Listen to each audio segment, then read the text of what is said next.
Hello and welcome to Incorruptible Mass. Our mission here is to help us all transform state politics because we know that our state could have a legislature that supports the needs of the 7 million of us who all live here, and not the 1%. I just threw that in there for today.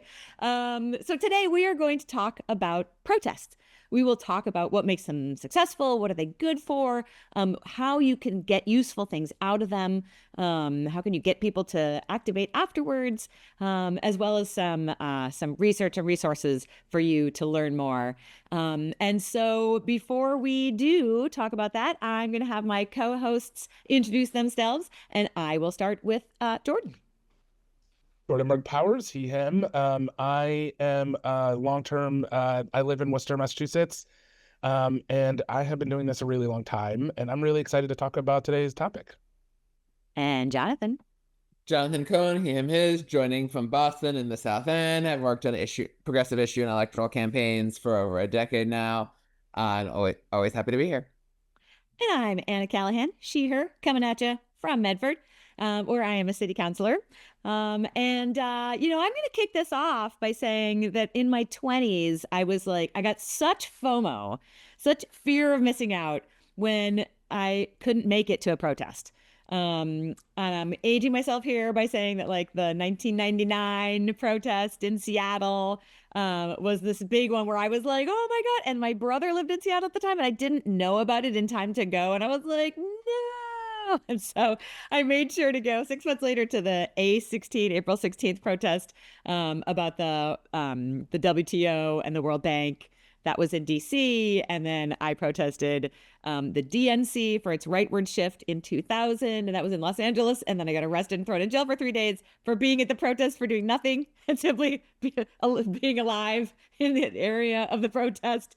And then I stopped going to protests because it sucked being in jail in the Los Angeles County Jail, which is notoriously horrible, and getting strip searched illegally multiple times.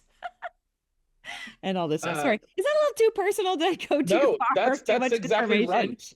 That's exactly right. Wait, this is totally off topic, but a quick comment of mentioning that with jail which was like an excellent line from the a hearing earlier this week from the Public Safety Committee in the legislature, where one of the bills I'm supporting is about improving visitation rights because of the arbitrary restrictions that exist on them.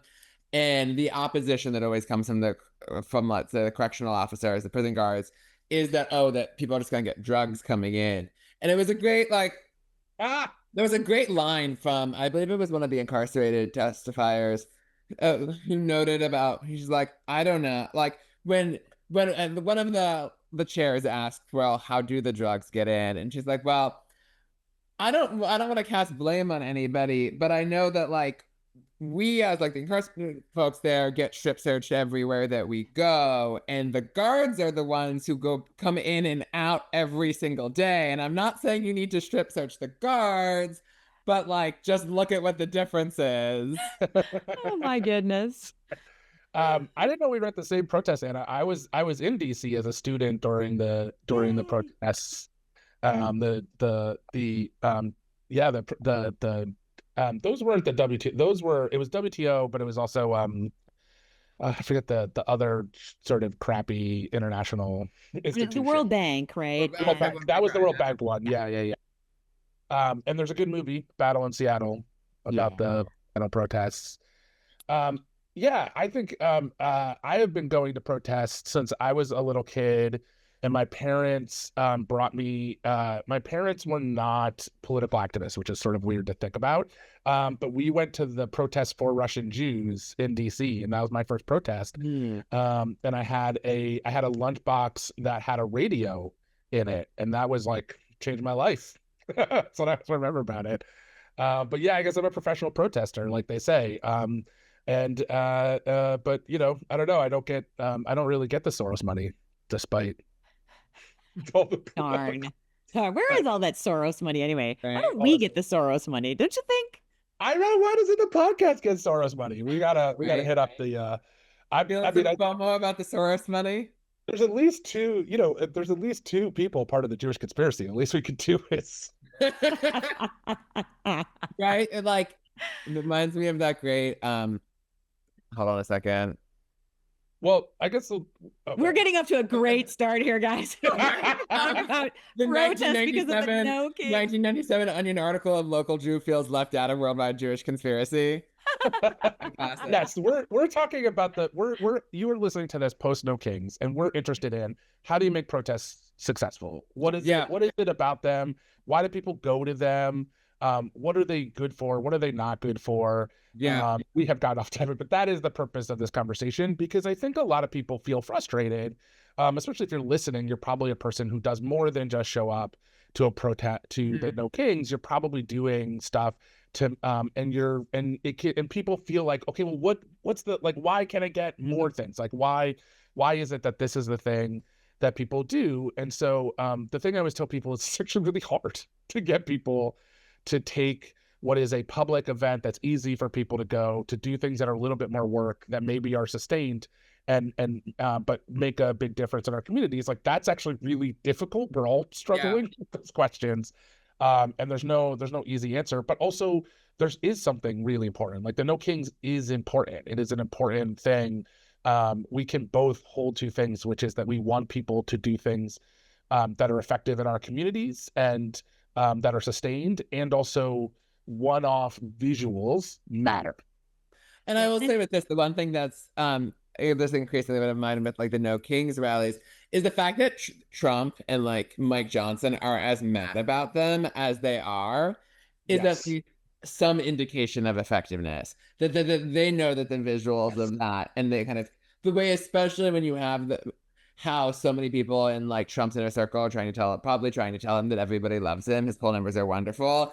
And visuals like that pierce through that show actually a lot of people hate you. Yep. And I also want to take one step back and say that while it is difficult to get people to, like, you know, be involved, engage them in like electoral politics, like knocking on doors and making phone calls, which can be quite uncomfortable for people, I'm also going to say it ain't easy to get millions of people to show up to a protest. Yeah. So that in itself is its own level of hard. And, you know, I'm really glad that we, you know, all the people who are organizing around the country to make this happen.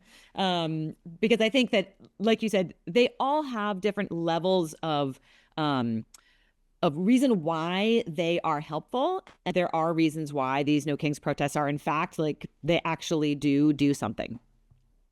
Yeah, I mean, I guess I always want to temper it. Like, I remember, you know, George W. Bush famously said about the then largest protests in the world against the Iraq War, he called them a focus group.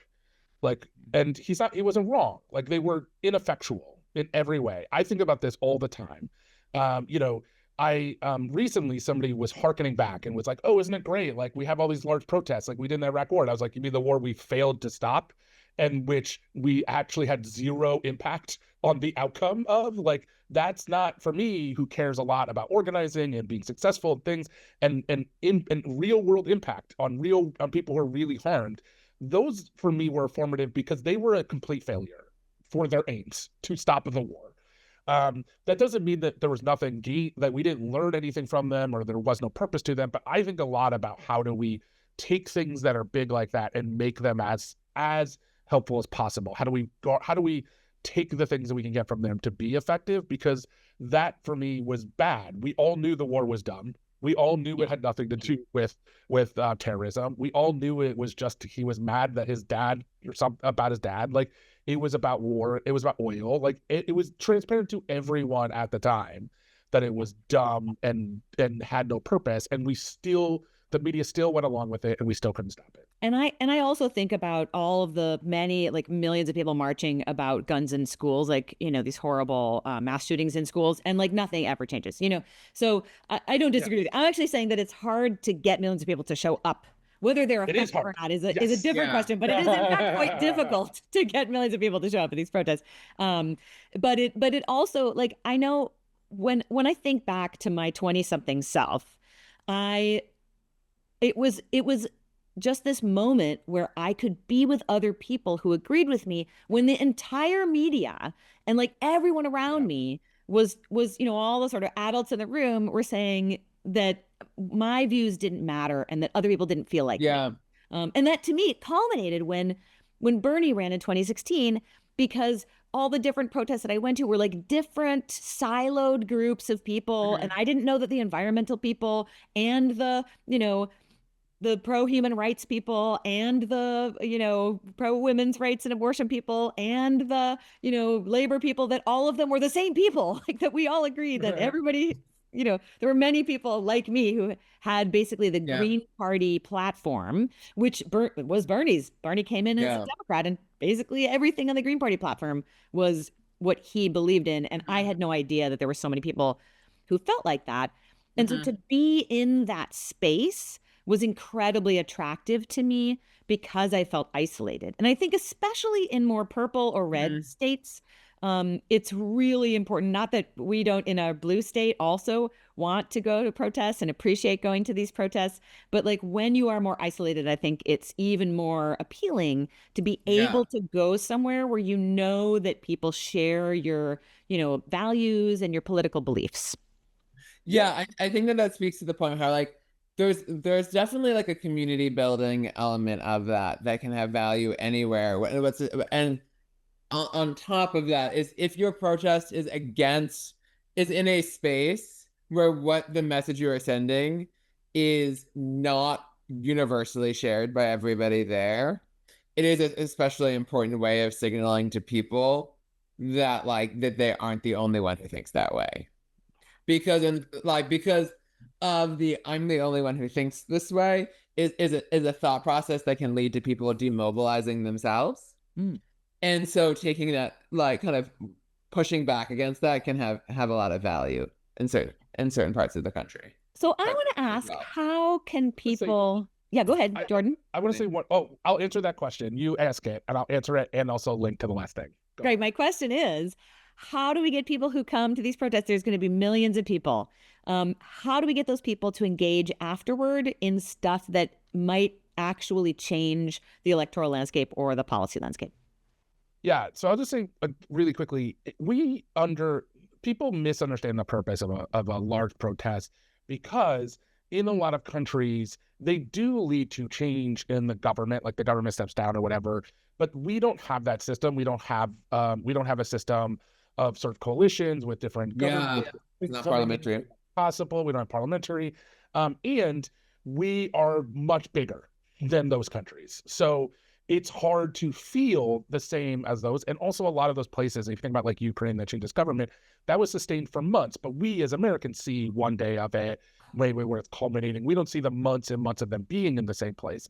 So I want to say that like it's a different usage. And in America, largely a purpose of a protest is to make people feel not alone, to get to gird them for the work that needs to happen. The March on Washington, which is maybe the most famous, like big protest in American history, that purpose was it was to let the Kennedy and the government know, like, oh, we want economic change, but it was really about getting people who were feeling isolated and hopeless and directionless about what was the next fight for civil rights, which was economic equality, and to not feel alone, right? They were talking to themselves, to each other. I Have a Dream speech was about getting people who were active to feel good about going back to where they were, which is what he says, when you go back, right?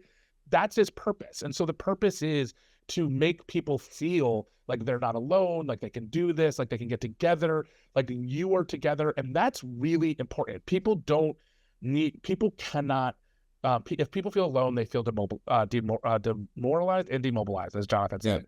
So like the purpose then is to get them mobilized. And so that's the thing that misses for a lot of protests, is they do a thing and then they don't have a plan for how to get people to then do things that are actually helpful, that are about communicating to people in power that they need to change or they need to change or we'll vote you out, right? Or we'll get more people involved, or we'll get local people, right? It's about, you need to think about how are you going to make a change with power.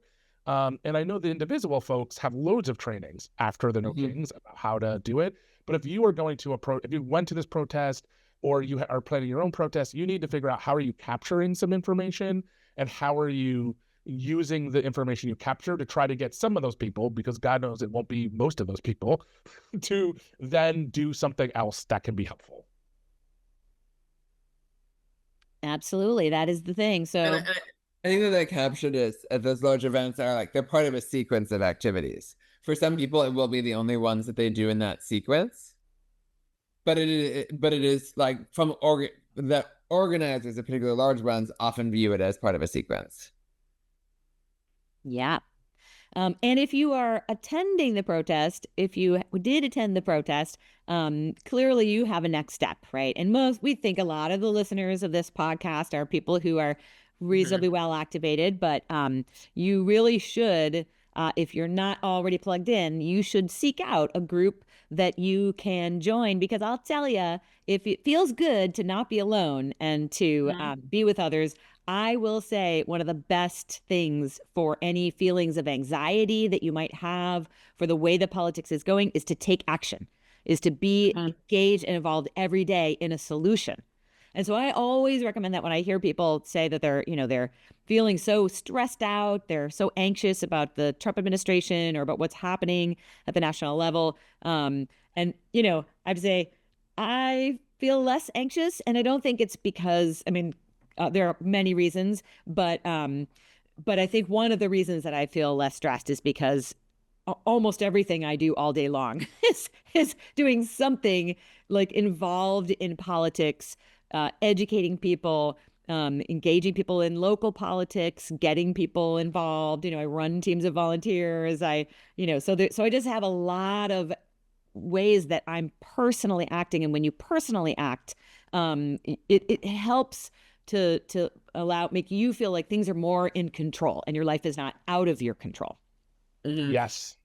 This through a series of kind of hops made me think of one of the other values that you can definitely get out of some of these like larger protests is through both, one, if you're somebody who's organizing other people to go with you, that's again like building up a muscle of being able to recruit people to do a thing, even though there are many other things you need to recruit them to do, but as well as the kind of sometimes small connections that end up being made that influence what people get involved with afterwards. That if you end up like, because I'll hear stories from people about when they go to a protest and they end up actually chatting with somebody that they end up learning lives in the same neighborhood as they do or came from the same town as them. And that forms kind of connections that would not have spontaneously happened on their own. Yep.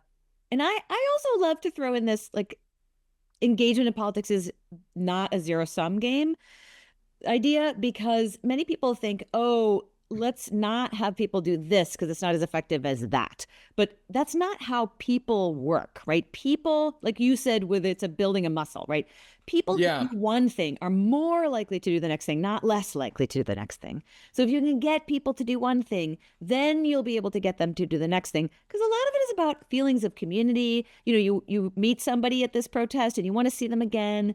You do something, it feels good. You want to do something else. You want to do something more. And that's how you get people is by not telling them, oh, wait, don't do it now. I have something better for you later or more effective for you later. It's like, do the thing now, because that if you enjoy it and you get something out of it, then you're more likely to do another thing later. Yeah. And the other things I think about, if you are planning it yourself, you always want to have like signups. You want to have volunteers who are going around signing people up. You want to try to get some emails, some phone numbers. These days you need to text and email people afterwards to be effective.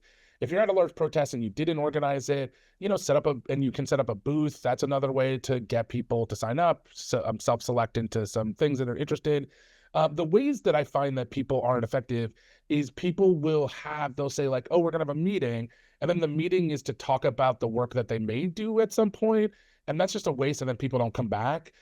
Whenever I'm encouraging people to be at a protest or to sign people up at an event, I always tell them, here's our next action. If you care about making a change this way, the next thing we're doing is actually going to affect that. It's not going to be just talking here. We're going to affect that. And here's how we're going to affect that. So I think it's really important that people want to feel effective and they want to feel like their time is being used well.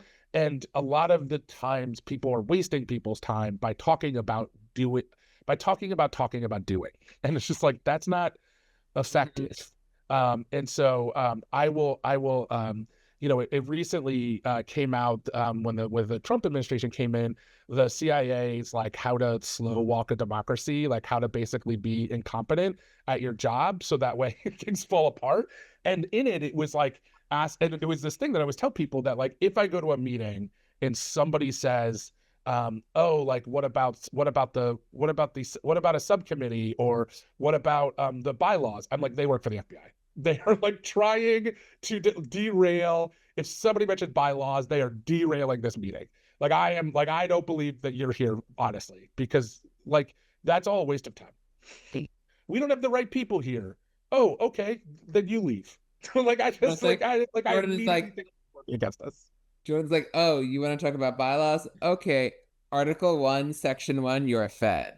I will say, Jordan, when you were running Mass Alliance and I was I was on the board for a little bit, I remember being so impressed at how efficient, you guys, it was scheduled for 2 hours. It almost never went 2 hours. You went through the agenda, you got things done. Like people really felt like that was a meeting that they could go to and their time was going to be used well. And they're going to make the most of it. Oh, that's lovely. I took a lot of pride in that. I tried really hard. Yeah. I think the other thing, if you haven't heard recently, Harihan won the MacArthur Genius Award. If you don't know Harihan, it's Hahriehn, Harihan. She is a researcher and a writer in our movements about how to make our movements better. And her and Professor Elizabeth McKenna are just the people I read on how to be effective in our movements. They wrote a book, How Organizations Develop Activists, which I find to be an absolutely if you are interested in being an effective organizer, you have to read this book, How Organizations Develop Activists. She also wrote a follow-up book, Prisms of the People, which is fantastic. Again, how working it. And if you don't want to read the whole thing, there is a report, People Power, which interviewed people in movements who have varying degrees of success about what are the lessons that they've learned. That's with Elizabeth McKenna, Michelle Oyakawa, who is also a fantastic researcher and organizer. I read a lot of Michelle's work as well. Professor Oyakawa's work as well. I cannot suggest these people enough to dig into these things, to grow some of these things. And one of the things for those, like, I have changed a lot how I do things. And one of the things I learned from these reports is I used to think of food as an afterthought, or fun as an afterthought. It's like, oh, we're gonna do a meeting and we'll have snacks. We'll have some food at the meeting. And one of the things I'm encouraging people more and more to do is to gather people for food. Say, we're going to get together to eat together. We're going to get together to break bread together, which is like, for an organizer, it's like telling people to breathe in water. Like, you're just like, what do you mean you're telling people to not organize an event, but organize getting together to eat? That, like, what are you trying to tell me, Jordan? And what I tell people is, if you gather people together and just have them eat together, they will talk about politics. And when they talk about politics, you can get them to sign that petition, to think about coming to an action. But if you get people together to plan that action, fewer people will come, and they'll eat a little cheese and they'll leave. And that's not actually what we want. So that's my advice. That's like one of the things I've changed, is I'm really encouraging people to gather people for food, to gather people for fun, and then have activism at it as the snack, as the thing. And people will, because what are they going to talk about? They're going to talk about Trump. They're going to talk about their community. You're going to maybe have some of your volunteers seed some of that conversation. You're going to say, hey, make sure to talk about this at the thing, right? And then that way they're having that conversation, but they're doing so in building community. And they'll be like, I had so much fun. We went and ate together. We had a block party together. We did a thing so anyway. So this makes me so happy because like, as a city councilor, one of the other parents, like, after I'd been a city councilor for like a year, she was like, oh, I get it. You do the ice cream socials. You wrote a little ditty about the Prop 2.5 override, ukulele song, host these tree planting events, like you perform jazz. Like, I get it. You're the fun city councilor. And I was like, guilty as charged. And it is part of my like vibe, is I think, you've got to have fun. It's got to be enjoyable, and it should be joyous. It should be joyous to change our world for the better.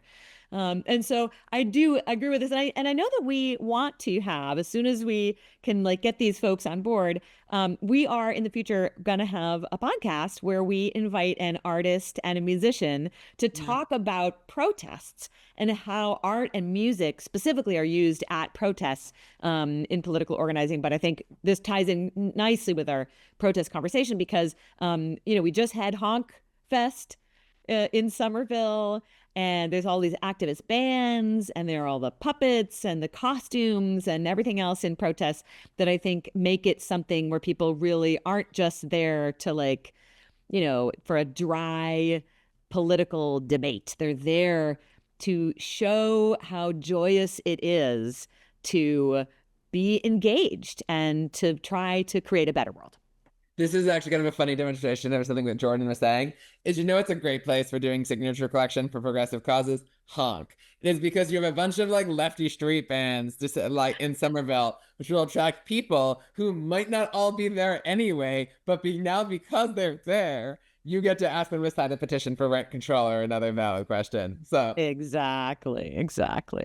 Yeah, and I think of Adrienne Marie Brown's see that our movements have to be irresistible, right? That people that it needs to be something that's fun for people and want to join. And currently, being on the left is tiresome often and not fun. And it should be fun. It should be fun. We'll talk more about it when we do the art podcast. But there's a great we'll seed it with you should research the Copenhagen experiment, which has a science experiment, but there's also one for social justice and protesting about how much more powerful art is than any other form of sort of engagement and like fun, like making something funny is actually the most effective way, right? So we're seeing this now with the frogs, like there's a history. It's not just like, oh, isn't that fun? There's actually hundreds and thousands of years, like all the way back to the Greeks, that we have documented, I'm sure even before then, history of using laughter as a way to make political change. That actually it's a really important way to sort of show the ridiculousness of power, but in a way that's approachable for regular people. Right? There is in fact no better way to show how ridiculous, right? The Portland thing, they're not even talking about Portland being a hellscape anymore on the right wing because it's fallen on its face so much, right? They've been being mocked so incessantly by people in costumes, like dancing, is the perfect answer to a perfect anecdote because it makes a mockery of what we all know to be ridiculous, but in a way that if we said it's ridiculous, it would just not land. Right? Like when we say, oh, it's not, they're like, oh, maybe it is, whatever. But when people see visuals of frogs dancing, they can't help but laugh. and that is the power. So, it really is important that we have fun. Like all of those signs that are going to show up that are witty, that make us laugh, they actually are important. And when you share them on Facebook, they live in a way that that right wingers have to look in the mirror at their own ridiculousness. And there is a power in that. It's not the like lasting thing like we're going to see, like they're going to immediately change what they're doing, but it does whittle away at the sort of at how they think about themselves, how they organize themselves. It's why it's powerful, right? So I just want to encourage, like, make a funny sign, like make people laugh, show up, do fun things. Yeah. Fantastic. Jonathan, any final words about protests? No, I think that Jordan's comments just then are so good. There've been a lot of great articles about that in terms of like with the Portland protests. Like I think we were seeing like the interview with the guy who's in the chicken costume and just pointing out about how it's like Kristi Noem is pointing down to this like scary Antifa army below, and it's like a guy in a chicken costume, a few old women, and then like a bunch of journalists. Like that's. And it kind of just helps to create a visual representation of the absurdity of the lies being said. Yeah, but if it was just regular people standing around, it actually might have looked menacing. But the chicken costume without the chicken costume, that image might look pathetic, but maybe menacing, right? But like the chicken costume makes clear, right? Exactly. It actually makes the visual the ridiculous part. Without it, it's sort of just a regular photo, right? Like it does. Exactly. Yep.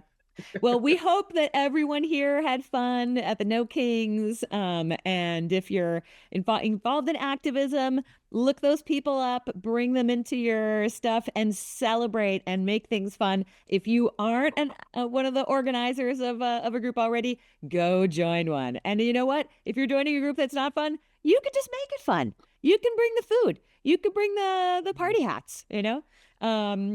Great. And if there's any final words, let me know. But I think we have covered it. Thank you so much to everyone. You can always donate to this show. The link is below. And we look forward to seeing you all next week. Hey there. Thanks so much for watching us on YouTube. Please like and subscribe. And it would be amazing if you would also subscribe to us on your favorite podcast player. Just look for Incorruptible Massachusetts wherever you listen to podcasts. Thanks so much.